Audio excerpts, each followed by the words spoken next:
Merci d'assister à ce 4e Paris Air Forum et à ce format un peu spécial, puisqu'il ne s'agira pas d'un débat entre 2 ou 3 personnes, comme nous en avons l'habitude au Paris Air Forum, mais d'un entretien avec une seule personne, Alexandre de Gignac, le directeur général de la puissante Association internationale du transport aérien, IATA, sur le thème « Quel défi pour le transport aérien ?» Un thème volontairement très large, puisqu'il vise à profiter de l'expertise d'Alexandre de Gignac, et si je puis dire, de sa position au-dessus de la mêlée, pour aborder les grandes problématiques qui se présentent à ce secteur.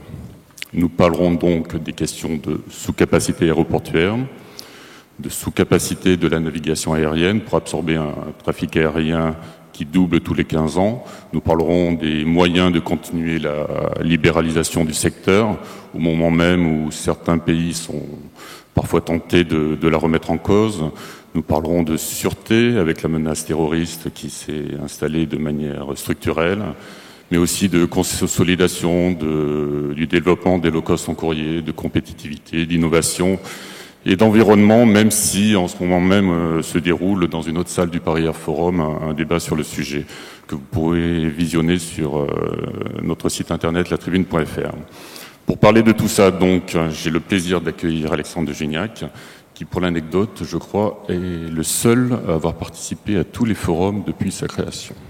Et je vous remercie. C'est exact. Ouais. Bon. Mais c'est un grand succès, c'est pour ça. Première question, Alexandre de Gignac. Avec une croissance de plus de 5% par an en moyenne du trafic aérien, le trafic aérien double tous les 15 ans, grosso modo, la flotte d'avions double tous les 15-20 ans aussi. Le trafic passager devrait dépasser, je crois, les 4 milliards cette année, les 7 milliards dans les années 2030 et peut-être 16 milliards dans les années 2050.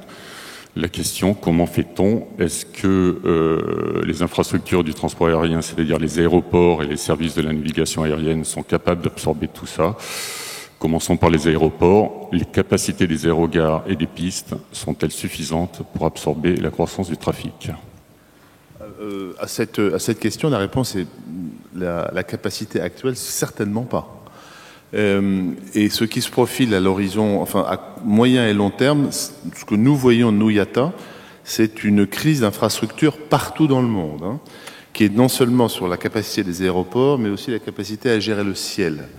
Alors elle n'est pas propre ni à la France ni à l'Europe, elle existe en France et en Europe, mais on la retrouve dans le Golfe, par exemple, pour la gestion du ciel. On la retrouve en Chine pour la gestion du ciel également, en Asie du Sud-Est pour les aéroports, aux États-Unis pour le contrôle aérien, en Amérique latine pour les aéroports. Donc, on a à peu près partout une crise, disons, si on ne prend pas les bonnes décisions maintenant, on ne sera pas capable d'absorber la croissance du trafic aérien. Pour vous donner un exemple sur l'Europe, en Europe, si on continue comme ça, c'est-à-dire avec un ciel unique et des programmes d'investissement qui sont, disons, très très lents à mettre en œuvre, il manquera en 2035 à peu près une contribution à la prospérité du continent européen de 245 milliards d'euros. Parce qu'on ne saura pas traiter 12% du trafic potentiel qu'on devrait savoir traiter. C'est beaucoup, 245 milliards. Et 1 million d'emplois. Oui, c'est beaucoup. Donc c'est vraiment dommage. Or, les décisions, c'est maintenant qu'il faut les prendre. Je vous donne un autre exemple, pour prendre un exemple qui est du côté britannique. On attend donc la 3e piste d'Heathrow. Le premier débat au Parlement britannique a eu lieu en 1947. La 3e piste d'Heathrow a été décidée il y a 8 ou 9 mois. Et le projet, on ne sait pas très très bien quand est-ce qu'il va être mis en œuvre, pour un coût de 17 milliards de livres pour faire une piste. Quel est le principal... Et on ne veut pas payer, les compagnies aériennes, on trouve ça très bien, c'est formidable, mais on ne veut pas payer 17 milliards de livres pour une piste. C'est juste pas possible, ça. Justement, donc, quel est le principal problème? Est-ce que c'est un problème de contrôle aérien? Est-ce que c'est un problème de pistes, de manque de pistes, de manque de terminaux? Quel est le principal problème? En fait, il y a les deux. Partout dans le monde, la construction d'aéroports, on le voit en France avec un aéroport qui a fait parler de lui, pose des difficultés. en raison principalement des conditions d'environnement et principalement des conditions de bruit, en réalité. C'est pas tellement la pollution au CO2, là c'est vraiment le bruit qui pose un problème. Donc, on a partout, la construction d'aéroports et de pistes, partout suscite des oppositions extrêmement fortes. Ça, c'est la première chose. Deuxièmement, les plateformes actuelles, nous disons qu'elles peuvent être significativement optimisées. Alors, ce n'est pas le cas d'Heathrow, parce qu'Heathrow est vraiment en limite de capacité. Hein, donc, ils ont vraiment besoin d'une troisième piste. Mais il y a beaucoup d'aéroports dont nous pensons qu'ils pourraient être largement optimisés avant qu'on en construise d'autres. Et ça s'optimise de deux manières. Ça s'optimise par le contrôle aérien, les approches et la distance de séparation, le nombre d'avions que vous pouvez traiter en fait à la minute ou à l'heure. Hein. Combien on peut faire se poser et décoller d'avions. On peut faire beaucoup mieux. Et puis, il y a, outre les pistes, les terminaux, comment est-ce qu'on parque les avions, comment est-ce qu'on fait débarquer les passagers, comment est-ce qu'on traite les flux de personnes qui arrivent ou qui partent de l'aéroport. Voilà. Donc ça, il y a beaucoup d'optimisation à faire. En Amérique du Sud, c'est le cas, par exemple. Avant de construire un deuxième aéroport, on sait que c'est très compliqué, il y a beaucoup d'optimisation à faire. Ouais. Justement, sur l'Europe, est-ce que la fragmentation dans le fait que l'Europe n'est pas un État fédéral comme aux États-Unis gêne justement cette optimisation? On voit Atlanta de mémoire. Hein, Atlanta doit être capable de traiter 180 ou 200 mouvements à l'heure. À Paris, on doit arriver à 120. Est-ce qu'il y a une capacité maximale liée justement à la fragmentation de l'Europe, à savoir qu'on ne peut pas préparer les approches, par exemple, en empruntant l'espace aérien d'un autre pays pour des questions de souveraineté, par exemple? Oui, ça compte. C'est-à-dire que le fait que l'Europe soit fragmentée a contribué à ralentir considérablement la modernisation, notamment du ciel, hein, du contrôle du ciel. Et enfin, nous, ce que nous proposons d'ailleurs, face à cela, c'est de dire, puisqu'on n'arrive pas depuis le haut,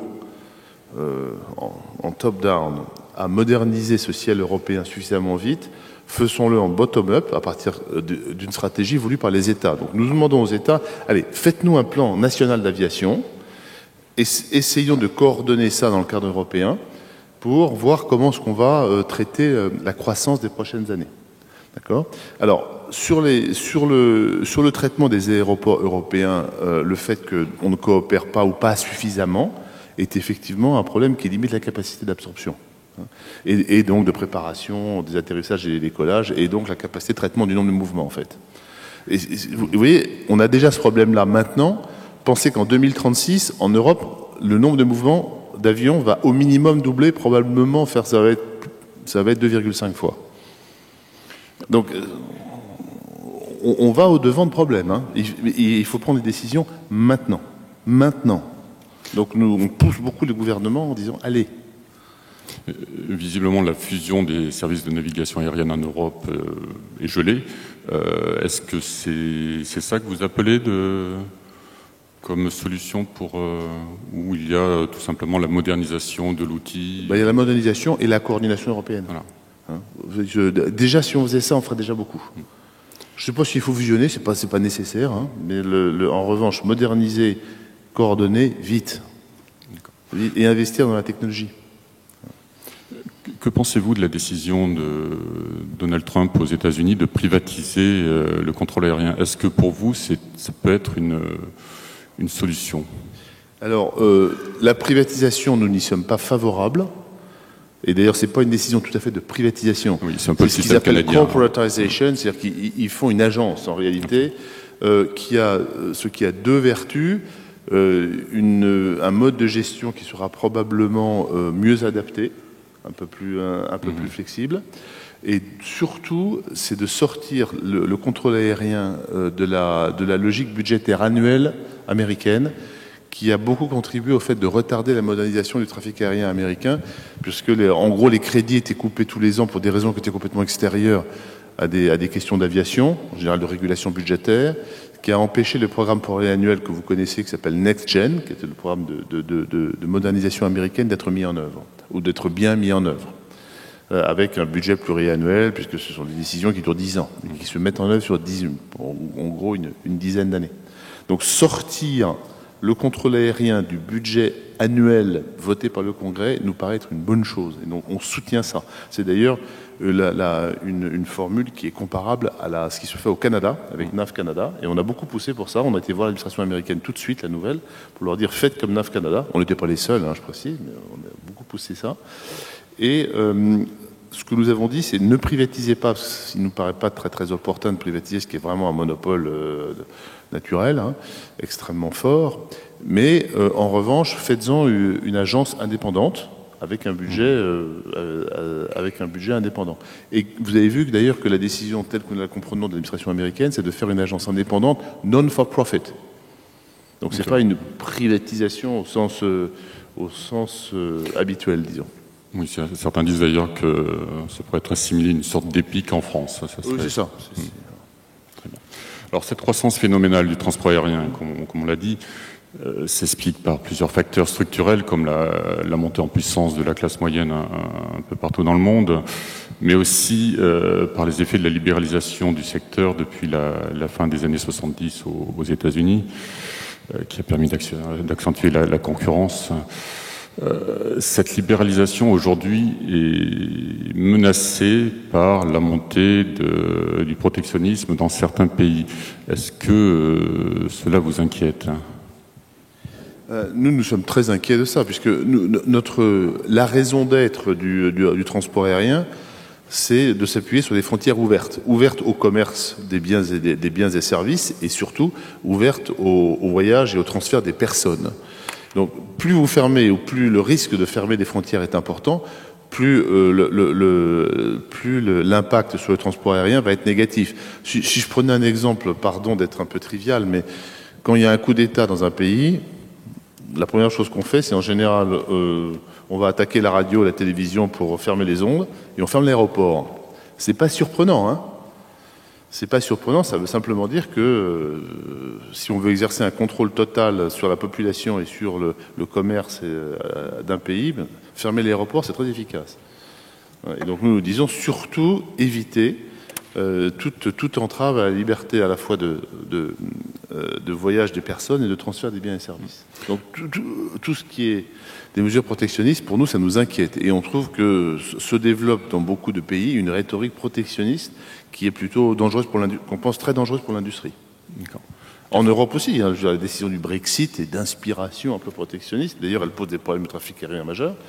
L'administration américaine, parfois, fait état de volonté protectionniste qui nous inquiète, mais dans d'autres parties du monde également. Et donc on dit surtout pas. Alors, l'Europe, dans cette question sur la libéralisation, on voit que certains pays lient cette question à des questions de concurrence déloyale. C'est le cas de l'Europe qui a décidé de négocier, alors je ne sais pas si les pays du Golfe l'accepteront, un accord d'ouverture du ciel contre l'application de règles de concurrence équitable. Pour les pays du Golfe, ce sont des mesures protectionnistes. Qu'est-ce que vous en pensez ? Comment peut-on régler ce problème de concurrence dite déloyale ? Comme vous savez, chez IATA, nous avons des membres de tous les côtés. C'est-à-dire qu'on a des membres, les compagnies du Golfe sont membres, et les compagnies qui contestent, disons, l'approche que les États du Golfe ont eu de développer une industrie aéronautique, ou aérienne, extrêmement dynamique, et sont aussi nos membres. Donc nous avons une position neutre, là-dessus. Nous avons des membres des deux côtés. Le point, ce que nous disons, c'est même ces deux choses. En général, les accords d'open sky, c'est-à-dire de ciel ouvert, ont considérablement contribué à développer le trafic. Quand vous prenez simplement le cas de l'Europe, le fait d'avoir dérégulé le transport aérien en Europe a amené une explosion du trafic aérien, du transport aérien en Europe. Donc, c'est plutôt favorable à l'industrie. On dit voilà, c'est plutôt favorable. Maintenant, il faut que les conditions de concurrence soient équilibrées. Donc, voilà. Mais on ne prend pas plus de position pour la raison évidente que je vous ai donnée tout à l'heure. Qu'est-ce que pense IATA des mesures prises par les pays du Golfe à l'encontre du Qatar ? Alors, là encore, il ne s'agit pas pour nous de prendre parti en faveur ou contre, etc. Ce que nous disons, c'est deux choses. D'abord, les États ont le droit de réglementer leur espace aérien. Ça, Ils sont souverains. Ça, il n'y a aucun doute. Mais inversement, ce que nous disons, c'est que il serait quand même opportun de rétablir au plus vite la connectivité entre le Qatar et le reste du monde. Voilà. Parce que toute mesure qui restreint le trafic aérien ne nous paraît pas bonne pour l'industrie. Oui. On dit rétablissons au plus vite possible la connectivité entre le Qatar et le reste du monde. Alors, cette question de la libéralisation et du protectionnisme pose aussi celle de la consolidation. Pensez-vous que l'on verra un jour un secteur complètement ouvert où les compagnies aériennes pourront s'établir librement où elles le souhaitent? Ce souhait a été évoqué plusieurs fois il y a une dizaine d'années. Pour l'instant, on ne voit pas grand-chose arriver. Au sein des ensembles continentaux comme l'Europe, c'est fait, en réalité, hein, ça marche. Mais si on regarde le monde en général et le fait que tous les États, ou tous les continents ont une clause de ce qu'on appelle de limitation de détention par des intérêts étrangers des compagnies aériennes, partout. Hein. Il n'y a que l'Inde qui a plus ou moins levé partiellement cette condition. On n'est pas très très optimiste, et nous n'avons pas de position particulière là-dessus. Les États peuvent faire ce qu'ils veulent sur le fait que ces clauses soient levées. Les États et les gouvernements s'intéressent à leurs compagnies aériennes nationales et ils imposent des clauses de limitation de la propriété par des intérêts étrangers. C'est leur droit. Et nous ne voyons pas à court terme un changement de cet état de fait. Et c'est vrai que cet état de fait limite la possibilité de consolidation. D'accord. Hein, voilà. Donc pour vous, c'est un fait. Quelles sont les prochaines étapes justement de la consolidation alors? Vous savez, vous avez en Europe, la consolidation peut encore continuer. Il y a encore beaucoup de compagnies aériennes. En Europe, il y a les trois grandes. Hein. J'ai l'honneur d'être membre d'une des trois. Mais il y a encore beaucoup de compagnies de taille plus réduite. Et puis d'autre part, vous avez beaucoup de low cost en Europe maintenant, avec des énormes commandes d'avions. Est-ce que tout ça se tient sans consolidation? Je ne sais pas. Pas sûr. En Asie, en revanche, le marché est tellement rapide, se croit à une vitesse tellement rapide que pour l'instant, le besoin de consolidation n'apparaît pas immédiatement. Donc il y a un peu de la place pour tout le monde. Aux États-Unis, la consolidation elle est faite autour des trois grandes maisons, et puis ensuite de deux ou trois autres compagnies, dont une low cost, une semi low cost, disons, et puis d'autres compagnies plus petites. Et en Amérique latine, là aussi, la consolidation a été pas mal avancée. Voilà. Donc moi, je ne prévois pas de consolidation extrêmement rapide, extrêmement forte. En Europe, il y a peut-être encore un sujet, oui. D'accord. Sur les compagnies de deuxième niveau entre guillemets, oui, plus que low cost. Et puis les low cost qui sont très nombreuses. Vous parlez justement des low cost. Le low cost en courrier est parvenu à percer avec... Pardon, si vous m'autorisez de revenir un instant sur la question précédente. Une des manières que le transport aérien a trouvé pour contourner ces règles qui empêchent les compagnies de s'acheter les unes les autres à cause de la limitation des détentions par les intérêts étrangers, et une solution qui marche bien, c'est les joint ventures. C'est joint ventures sans échange capitalistique. Et entre nous, ça marche très très très bien. Et ça permet, par exemple, au-dessus de l'Atlantique, d'avoir trois grandes joint ventures qui gèrent le trafic au-dessus de l'Atlantique de manière très satisfaisante pour tout le monde, pour les passagers et aussi pour les membres. Et sans qu'on ait eu besoin de s'acheter les uns les autres, en fait. Hein. Voilà. On a les résultats d'une fusion sans lien capitalistique. Oui, c'est exactement. On a réussi à faire des rapprochements sans échange capitalistique. Et ça, c'est bien. Et puis ça se développe maintenant entre l'Europe et l'Asie. Enfin, donc, ça devient un mode d'opération qui marche bien et qui montre que ces clauses d'interdiction ou de limitation des intérêts étrangers dans les compagnies nationales, finalement, ne posent pas de difficultés considérables quand il faut optimiser ou quand il faut restructurer le secteur entre deux pays ou entre deux continents. Vous avez parlé donc des low cost. On voit qu'elles se développent sur le long courrier. La semaine dernière, John Lee, donc le directeur commercial d'Airbus, a a indiqué que les low cost pouvaient à terme prendre plus de 50% du marché long courrier. Est-ce que vous pensez que le low cost peut révolutionner le long courrier comme il l'a fait sur le moyen courrier? Alors, ce qui est vrai, c'est que quand vous regardez l'histoire de ce phénomène, c'est un phénomène saccadé. En fait, la première low cost, elle est long courrier, quand on s'en souvient un petit peu, puisque Skytrain, dans les années 70, c'était Londres-New York de mémoire, et qui avait été mise en œuvre par Freddie Laker, si vous vous rappelez de ça. Ensuite, c'est vrai que le phénomène low cost s'est développé en court courrier, et les tentatives de long courrier ont plutôt échoué, jusqu'à il y a 2-3 ans en fait. Jusqu'à 2-3 ans, où là, on voit se développer de manière assez structurée et systématique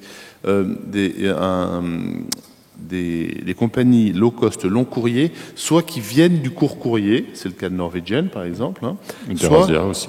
Pardon, d'Eurasia aussi. Et d'Eurasia X, soit qui viennent des compagnies historiques. C'est Air Canada Rouge, c'est Scoot, qui est une émanation de Singapour, c'est Eurowings ou c'est Level, donc qui sont des émanations respectives de la Luft, de Lufthansa et de IAG. Donc oui, c'est en train d'arriver avec un nombre d'avions qui commence à être significatif. Ouais, les questions qu'on peut avoir, il y en a 3 ou 4. La première, c'est est-ce que les gens, et je pense qu'elle est résolue celle-là, est-ce que les gens sont prêts à payer des options, toutes les options, y compris un verre d'eau, pour 8 heures de vol? La réponse est probablement oui. C'était pas évident, après tout. Sur 2 heures de vol, vous acceptez peut-être de tout payer, mais sur 8 heures de vol, la question se pose un peu différemment. Mais apparemment, ça marche. La deuxième question, c'est est-ce qu'on peut optimiser beaucoup la manière d'utiliser les avions? Ça, c'est une question la plus incertaine, parce que les grandes compagnies aériennes utilisent leur long courrier déjà beaucoup, en nombre d'heures de vol par jour. Dans mon ancienne maison, on utilisait les longs courriers entre 14 et 16 heures par jour. Or, ce qui fait la différence dans les low cost court courrier par rapport aux compagnies historiques, c'est qu'ils font voler les avions beaucoup plus dans la journée. Une douzaine d'heures, quand les compagnies historiques avant, maintenant elles sont améliorées, le faisaient entre 7 et 8 heures, entre 6 et 8. Donc, il y a la marge de manœuvre pour augmenter la rotation des actifs, l'utilisation des actifs est moins forte en long courrier. Elle est moins forte parce qu'au-delà de 15 ou 16 heures, c'est compliqué de faire voler un avion par jour. Le temps de rotation, le temps de maintenance rend disons, la marge d'amélioration beaucoup plus limitée. Il y a un troisième élément, c'est que ça existe déjà en fait un peu le low cost, long courrier, quand vous y réfléchissez. Ça s'appelait du charter. C'est pas tout à fait la même chose, mais ça existait un peu. Donc le fait de mettre beaucoup de passagers qui ne payent pas cher dans un avion à long courrier, ça fait quand même 40 ans que ça existe. Oui, c'est la commercialisation qui change. C'est la commercialisation qui change et la régularité du service. Parce que vous faites un service scheduling, programmé, quoi. Voilà, donc il y a quelques questions encore, mais ça me paraît être une tendance qui est en train de se développer. Ce qui est assez frappant, c'est que les compagnies aériennes qui ont lancé des low cost long courrier soulignent le succès commercial très très important et immédiat. Donc il y a une demande. Tout à l'heure, vous parliez de ces fameuses JV. Est-ce que justement ces JV peuvent être un obstacle au développement de ces low cost où il y a quand même la possibilité de passer? Non, je crois pas. Non, c'est une concurrence qui viendra. Enfin, le low cost long courrier viendra se concurrencer l'alliance des compagnies historiques. Voilà. Mais je vous rappelle, ce que les compagnies historiques offrent sur le long courrier, c'est quand même un service tout inclus qui satisfait quand même une catégorie de la population. Et des prix qui ne sont pas si mauvais que ça. Si vous prenez le prix même des joint ventures sur le transatlantique pour la classe éco sur des destinations du type Paris-New York ou Londres-New York ou Paris-Los Angeles, etc., vous trouvez en classe éco des prix assez compétitif. Peut-être pas au niveau du low cost long courrier, mais pas si mal. Alors, comment justement, avec tous ces changements, les compagnies classiques peuvent assurer leur pérennité? Comment elles peuvent améliorer leur compétitivité? C'est une course permanente. C'est une course permanente à l'optimisation, à la compétitivité. Tous les coûts doivent être passés doivent être passés en revue. Il faut continuer à être extrêmement compétitif. Mais moi, je pense que l'autre aspect pour les grandes compagnies historiques, c'est surtout de révolutionner la distribution et le lien avec le passager. La passenger experience et le lien que la compagnie entretient avec le passager. Je ne sais pas, par exemple, si dans 10 ans, les compagnies aériennes ne vendront que des billets d'avion. C'est un vieux sujet, hein, d'ailleurs, c'est pas très très nouveau. Il y avait des compagnies aériennes qui avaient des hôtels, celles dont je me suis occupé notamment, qui avaient des agences de voyage. On s'en est tous débarrassés de ça, pour se concentrer sur notre métier. Mais quand vous y réfléchissez, la digitalisation et la distribution, l'arrivée des très grandes maisons du web, fait que l'offre se diversifie et peut-être qu'il faut que les compagnies réfléchissent à la manière d'intégrer leur offre dans quelque chose de plus large. D'ailleurs, je vois qu'il y a un grand groupe hôtelier qui propose maintenant des offres de destination à destination où il inclut le billet d'avion dans les deux destinations hôtelières. Hein. Alors, justement, tout à l'heure, nous aurons Eric Schmidt, donc le patron d'Alphabet, la maison mère de Google. Est-ce que des entreprises comme Google peuvent un jour concurrencer les compagnies aériennes, comme on l'a vu alors avec un modèle différent, Booking le faire dans l'hôtellerie, à savoir où on a vu Booking capter toute la relation client au détriment des hôtels. Moi, je crois que ça peut arriver. Mais parce qu'il faut bien voir que la révolution dans les compagnies aériennes, elle est dans la distribution, la commercialisation et ce qu'on appelle le CRM, c'est-à-dire le lien avec le consommateur. Ça a complètement changé, ça. Quand vous y réfléchissez, hein, il y a 10 ans, dans le fond, on ne connaissait le passager que lorsqu'il arrivait au comptoir.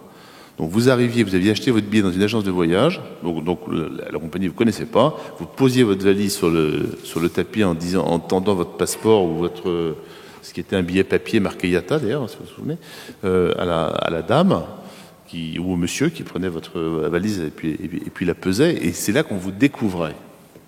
On découvrait, monsieur Giginski, bonjour. Mais on vous avait jamais vu, en fait. Hein. Maintenant, vous commencez à taper sur votre clavier, on commence à vous connaître. On commence à vous vendre des trucs. Hein.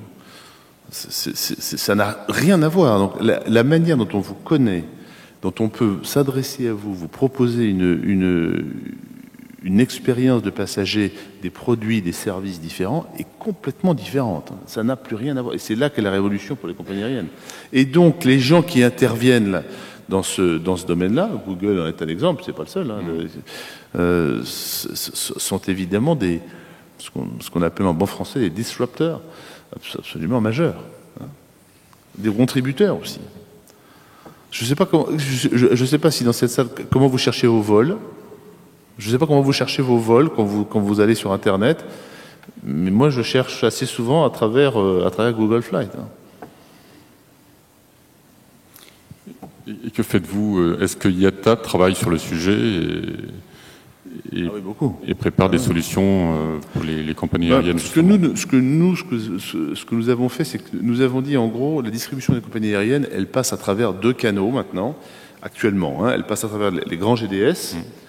Hein, c'est-à-dire Amadeus, Sabre. Voilà, je pense que vous connaissez des sortes de logiciels pour les agents de voyage qui permettent d'accéder au système de réservation des compagnies. Voilà, des systèmes de réservation qui ensuite proposent donc les offres des compagnies aériennes aux agents de voyage. Mais à travers un canal technologique et surtout une offre qui est dans le fond assez limitée. Quand vous allez chez un agent de voyage, souvent, qui passe par un GDS, il connaît votre classe de réservation, le modèle de l'avion, pas sûr. Les options que propose la compagnie, pas sûr. Donc, dans le fond, l'offre que proposent les compagnies, qui est maintenant devenue très riche, hein, vous pouvez vous renseigner sur le modèle d'avion, choisir votre siège, choisir votre déjeuner, prendre du végétarien, enfin bref, il y a énormément de choses. Vous le savez pas souvent par le canal qui passe directement à travers GDS et agents de voyage. Cette offre, elle est donc restreinte par les systèmes actuels. C'est pas le cas quand vous réservez sur Internet. Et là, vous savez tout. Ça, c'est le deuxième canal. Le deuxième canal, c'est par Internet, en direct, vous achetez votre billet, c'est aussi de la compagnie. Et donc, ce que nous avons développé chez IATA, c'est une technologie, ou un protocole technologique, pour être très précis, qui permet aux agents de voyage d'accéder directement à toute l'offre de la compagnie aérienne. Options comprises. Pardon ? Avec les options comprises. Avec les options. Or, les options, je vous rappelle, c'est pas anecdotique du tout. Hein. Dans une low cost, les options, c'est entre 25 et 35% du revenu, du chiffre d'affaires. Et chez les compagnies historiques, c'était quelques pourcents, et ça va probablement ça va représenter un pourcentage à 2 chiffres de leur chiffre d'affaires. Donc, c'est absolument clé. Et puis, pour vous, les passagers, c'est fondamental que vous sachiez les options que propose la compagnie, puisque c'est ça qui, de plus en plus, va dicter votre choix. Est-ce qu'il y a un siège à plat ou pas – c'est absolument clé. Combien il y a de films sur l'IFE ouais. Voilà. Est-ce que le salon est bien? Et je comprends que vous ayez envie de ça. Hein, voilà. Passons à la sûreté. Une question d'actualité, évidemment, sur l'interdiction des ordinateurs portables à bord. Est-ce que la menace est fondée, selon vous? Est-ce qu'elle peut se généraliser à d'autres réseaux que ceux reliant les États-Unis et le Moyen-Orient? Où on en est aujourd'hui? Comme vous savez, donc l'administration américaine a imposé une interdiction de mettre les tablettes, enfin les grands outils électroniques, c'est-à-dire tout ce qui n'est pas téléphone en fait. Hein. Au-dessus de 19 cm ouais. À peu près. En soute. Pour les passagers en provenance d'un certain nombre d'aéroports du Moyen-Orient et d'Afrique. Les autorités britanniques ont suivi avec une liste d'aéroports qui est différente, ce qui est déjà pose question. Donc nous sommes immédiatement intervenus auprès des autorités américaines et anglaises pour dire cette mesure ne nous paraît pas appropriée. Elle pose beaucoup de questions, alors elle en pose plusieurs, celle que je viens de souligner. Pourquoi est-ce qu'un passager qui part pour Londres, un passager qui part pour New York, du même aéroport, est dangereux dans un cas avec son laptop et pas dans l'autre? Vous avouerez que c'est pas très convaincant. Deuxièmement, nous avons dit attention, empiler les ordinateurs et les tablettes qui marchent avec des batteries lithium-ion dans la soute pose un gros problème de sécurité aérienne, hein, puisque je vous rappelle que nous avons interdit le transport des batteries lithium-ion groupées dans les soutes cargo, des avions passagers ou dans les avions cargo, puisque ça pose des problèmes de feu. Et ce sujet-là n'est pas réglé. Et puis, nous avons dit, est-ce que, dans le fond, le fait de mettre le produit en soute, c'est la bonne mesure? Est-ce qu'il n'y a pas d'autre manière de détecter le danger potentiel, danger explosif apparemment potentiel, oui, que craignent les autorités anglaises et américaines? Et nous disons, oui, ça existe. Il y a les technologies qui permettent de le détecter. Il faut former les opérateurs des points de sécurité. Il faut utiliser les chiens aussi, parce que ça peut être une autre façon de compléter le dispositif. Et donc, il y a un ensemble de solutions qui permet d'éviter quelque chose qui, à notre avis, sera très très très mal perçu par les passagers et qui sera très mauvais pour l'industrie, c'est le fait de ne pas pouvoir avoir son laptop ou sa tablette à son siège dans un vol long courrier. Ce qui correspond à l'inverse de la demande générale qui pousse vers ça. Est-ce que les pays avec qui vous parlez... On parle avec les Américains, principalement. Oui, sont réceptifs quand vous dites oui, tout ça? Oui. La réponse est oui. La réponse est... les autorités américaines et anglaises regardent de très très près le sujet avec nous, et tous les jours. Donc l'interdiction pourrait soit s'arrêter avec les pays concernés, voire même retirer cette... Vous avez posé une bonne question. Est-ce qu'on était en phase d'extension? Oui, on était en phase d'extension à partir des aéroports d'Europe.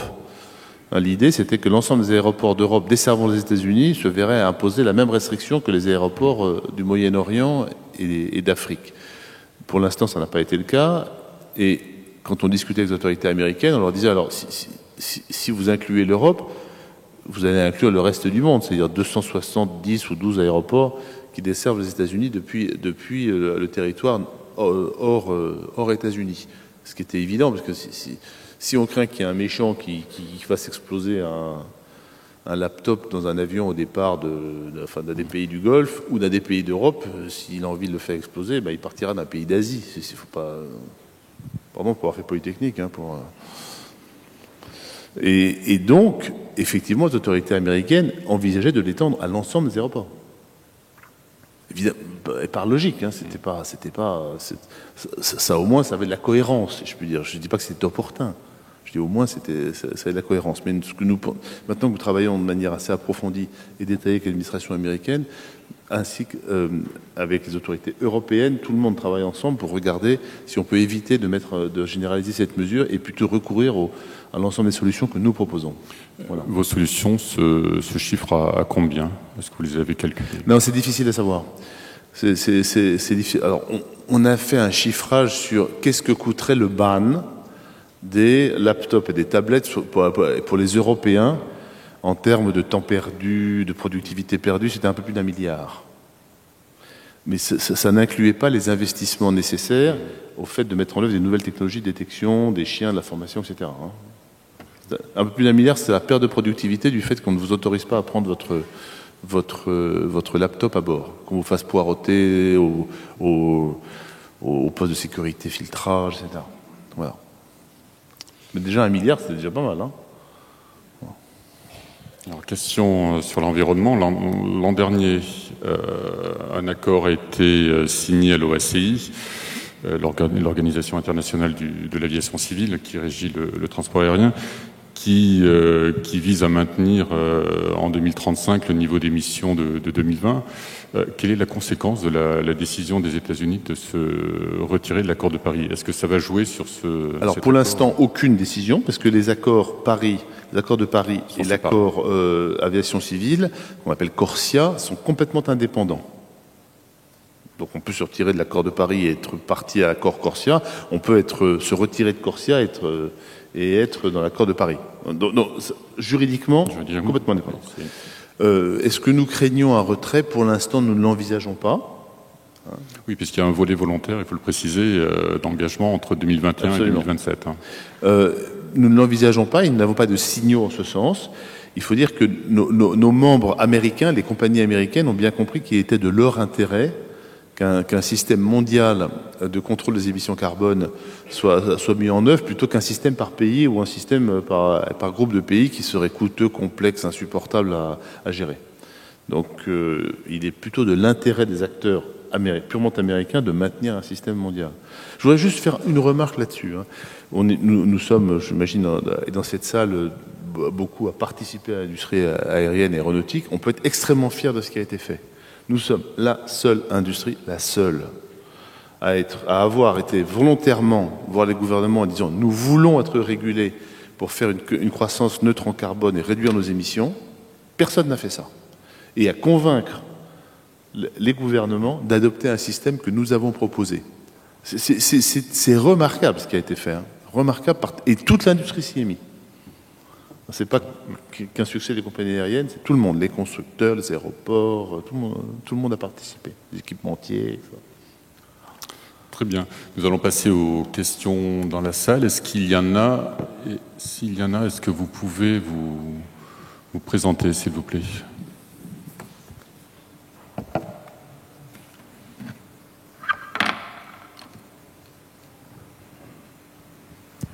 Bonjour, Christophe Imbert, j'ai une start-up spécialisée dans l'intermodalité, transport. Je voudrais juste avoir votre point de vue sur le développement de l'intermodalité aérien et la multimodalité, intermodalité dans le transport, votre opinion? Notre vue à nous, c'est que plus on développe l'intermodalité, plus c'est favorable aux échanges, au transport, donc c'est plutôt favorable à l'industrie. Hein. Et d'ailleurs, quand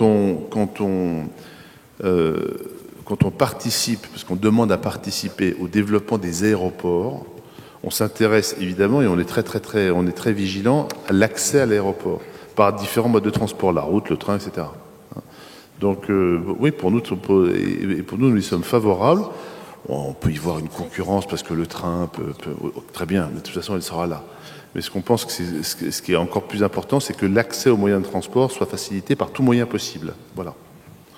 Et que les aéroports qui ne sont pas reliés par tous les moyens de transport possibles à la ville principale, à notre avis, souffrent d'un handicap. Et avec mon ami Augustin, à l'époque, et il continue, je crois, on s'est beaucoup battu pour la liaison CDG Express, si vous voulez savoir. Voilà.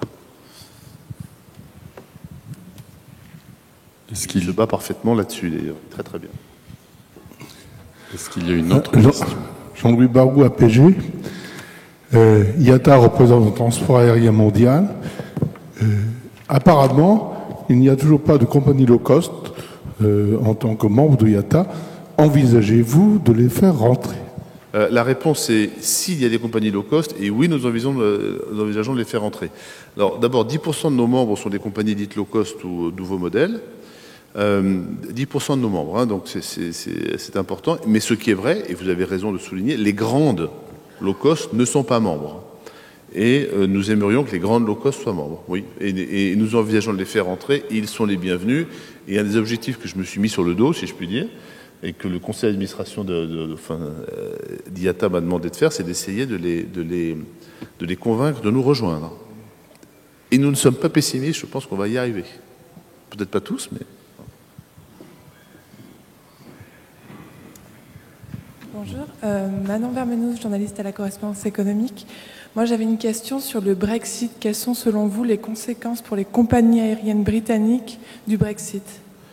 Elles sont difficiles à mesurer. Si vous voulez, de manière brutale et radicale, le Brexit pose la question principalement de la négociation des droits de trafic, qui sont maintenant complètement libres pour les compagnies ayant un CTA britannique, et pour l'accès à l'Europe, et d'ailleurs pour les compagnies européennes, pour leur accès au Royaume-Uni. C'est la même chose, c'est la partie symétrique. Pour l'instant, comme la négociation n'a pas vraiment commencé, l'Europe étant prête, le Royaume-Uni ayant eu des élections qui ont un peu, disons, déstabilisé le gouvernement qui doit mener la négociation, les choses n'ont pas commencé. Mais on a bien identifié ça comme étant un sujet majeur, surtout pour les compagnies basées, ayant un certificat de transport au Royaume-Uni, en matière de droit d'accès et de droit de trafic. C'est un gros sujet. C'est-à-dire, si vous n'avez pas échappé que les compagnies basées au Royaume-Uni, les deux très grandes low cost, ou qui avaient des intérêts au Royaume-Uni très importants, et la compagnie nationale qui était British Airways, se sont exprimées extrêmement fortement contre le Brexit, pour des raisons évidentes. Et en matière de question de principe, c'est une question de principe, mais vous voyez bien que le Brexit a une origine protectionniste, vous voyez les ennuis que ça cause pour le trafic et le transport aérien. C'est monstrueux. Donc nous, ce que nous disons, notre position, c'est de dire le produit de la négociation entre l'Europe et le Royaume-Uni doit amener à maintenir au minimum la connectivité entre le Royaume-Uni et le reste de l'Europe. C'est ça ce que nous disons. Il faut absolument maintenir la connectivité entre les deux. J'ajoute également qu'il peut y avoir une question sur la propriété des grands groupes européens, notamment IAG. IAG est certes un groupe espagnol, mais la majorité du capital est anglo-saxon. Et pourrait se poser la question de est-ce qu'un groupe anglo-saxon pourrait détenir plus de 50% des compagnies européennes comme Vueling, Iberia ou Aer Lingus. Absolument. Est-ce qu'il y a une autre question? Oui, bonjour, Yves Zano, Bar France. Ne pensez-vous pas que l'environnement sera la contrainte majeure du développement du transport aérien si l'on en juge par les actions des riverains à Orly, à Roissy, sur d'autres grandes plateformes du monde qui réduisent les possibilités de développement? Oui, l'environnement est déjà une contrainte majeure, elle l'est. Ce ne sera pas la seule. Moi, je pense que la sûreté est une deuxième contrainte majeure. Mais l'environnement, c'est clair, que ce soit les questions de bruit ou les questions de CO2 ou de NOx, ce sont des questions clés, mais surtout les questions de bruit d'ailleurs, notamment le développement des aéroports, c'est ce que j'ai évoqué tout à l'heure. Donc vous avez raison de le dire, mais ce ne sera pas la seule. Quand vous y réfléchissez, la sûreté devient une contrainte absolument majeure. Ce qu'on vous demande de faire à l'aéroport, c'est en gros de vous déshabiller intégralement et de vous rhabiller intégralement et d'ouvrir votre valise, plus c'est quand même une contrainte qui ne peut pas dire que ça allège la fluidité du transport aérien. Et je ne vois pas que ce soit amené à se réduire. Même avec les innovations? Oui, l'innovation va permettre d'alléger, de fluidifier au maximum, mais la contrainte sûreté, elle est quand même là, et je la vois moi, continuer. Elle s'est plutôt renforcée, en fait, quand vous y réfléchissez. D'ailleurs, L'interdiction de transport des matériels électroniques est inspirée par un problème de sûreté. C'est un problème pur de sûreté. Alors, après, il pose des questions de sécurité aérienne. Mais vous voyez bien que ce sont des sujets. Et en plus, c'est une lutte qui ne s'arrête pas demain. Parce que l'invention des méchants, si je puis dire, était sans limite. Des vilains, comme on dit. Ça sera un thème à 11h40 du Paris Air Forum, sur la sûreté, comment la renforcer sans gêner les passagers. On va prendre la dernière question. Oui, bonjour. Emmanuel Tisser, Peranakan Partner. Je voudrais savoir quelle est votre vision du futur proche du transport aérien en Afrique. Puisque vous avez parlé tout à l'heure de la consolidation en Europe, au Moyen-Orient, un peu partout. Mais on ne parle jamais du continent africain. Et pourtant, c'est une réserve de potentiel extraordinaire pour tout le monde. Alors, moi, je vous suis totalement. C'est en fait la nouvelle frontière des transports aériens, elle est là. Le point est donc on est sûr qu'elle est là, puisque le continent est complètement sous-servi en matière de transport aérien. Il y a des signaux positifs et des signaux, disons, inquiétants. Les signaux positifs. Le continent en Afrique subsaharienne a fait des progrès en matière de sécurité aérienne formidables. Vous avez peut-être vu la statistique que nous avons produite récemment. Il n'y a pas eu de perte de coque l'année dernière en Afrique subsaharienne, 0. Et notamment parce que toutes les compagnies sont passées sous le contrôle, disons, de nos audits de sécurité aérienne IATA. Ça a beaucoup contribué, en fait. Donc, en matière de sécurité aérienne, signal très positif, ça marche. En matière de développement des compagnies, là, signal difficile. Parce qu'il y a des compagnies qui marchent, mais il y a des compagnies en grande difficulté. Et là, on ne voit pas pour l'instant de signaux extrêmement positifs. 3, l'infrastructure, c'est un signal là aussi qui est mitigé, mais qui est plutôt positif. L'infrastructure s'améliore. Les aéroports se modernisent, le contrôle aérien s'améliore. La technologie permet de faire de la navigation aérienne avec un coût qui est quand même beaucoup plus faible grâce aux systèmes spatiaux, qui sont bien adaptés à un continent comme l'Afrique. Oui. Donc, voilà, il y a des questions, mais c'est sûr que la frontière du trafic aérien, elle va être là. La question, c'est quand. C'est quand est-ce qu'on va aller la conquérir, Mais moi, je suis convaincu. Je venais, il faut dire, d'une compagnie qui était très implantée sur l'Afrique, comme vous le savez, France KLM. Voilà. Donc, vous n'avez pas besoin de me convaincre là-dessus. Mais le quand n'est pas facile. Allez, on va prendre la dernière question à droite. Bonjour, Damien de Bellevue, start-upper. Je voulais juste savoir s'il y avait une évolution à mettre en place concernant la sécurité et la sûreté entre les vols internationaux et les vols nationaux. Aujourd'hui, vous ne pensez pas que les vols nationaux sont trop lourds en termes de sécurité et de sûreté et donc du coup une amplitude horaire beaucoup trop importante? Non, je ne crois pas, non. Malheureusement, je ne crois pas. Je crois que la contrainte de sûreté est très forte et elle s'exerce autant sous les vols internationaux que sous les vols nationaux. Oui, puisqu'on pense que le risque est le même. Si on craint qu'une tablette explose ou qu'un laptop explose, il peut exploser sur Paris-Nice ou sur Londres-Los Angeles. Il n'y a pas de vraie différence. En tout cas, on ne la voit pas. Très bien. Écoutez, merci beaucoup pour votre attention. Vous pouvez applaudir Alexandre de Gignac.